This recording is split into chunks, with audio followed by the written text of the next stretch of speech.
BNP সহ সাংগঠনিক সম্পাদক খুলনা বিভাগ আমাদের আবেগের জায়গা বাবু জয়ন্ত কুমার কুণ্ডু, বাবু জয়ন্ত কুমার কুণ্ডু। ঝিনাইদহ জেলা বিএনপির সংগ্রামী সভাপতি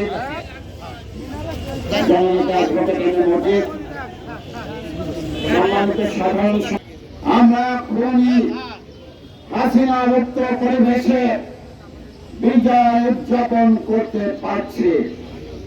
আমি এর জন্যই সর্বপ্রথম ধন্যবাদ জানাই বাংলাদেশের আপামর ছাত্র জনতাকে। প্রিয় ভাই আমার, 1971 সালে এই দিনে পাক হানাদার বাহিনীর বিরুদ্ধে আমরা বিজয় অর্জন করেছিলাম শহীদ প্রেসিডেন্ট জিয়াউর রহমানের নেতৃত্বে। আমরা আর একটি বিজয় অর্জন করেছিলাম মহান স্বাধীনতার ঘোষক শহীদ প্রেসিডেন্ট জিয়াউর রহমানের নেতৃত্বে। আর সেই দিনটি হচ্ছে 1975 সালের 7 নভেম্বর।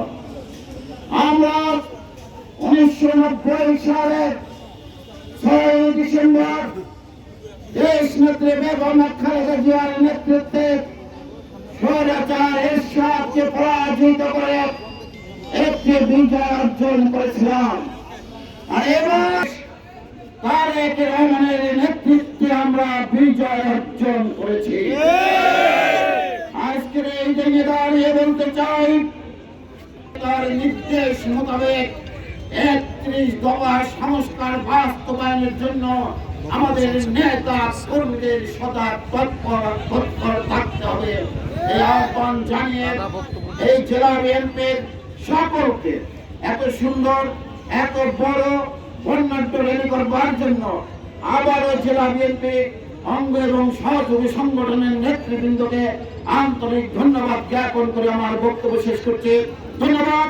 বাংলাদেশ জিন্দাবাদ, শহীদ জিয়া অমর হোক, বেগম খালেদা জিয়া জিন্দাবাদ, তারেক রহমান জিন্দাবাদ, ঝিনাইদহ।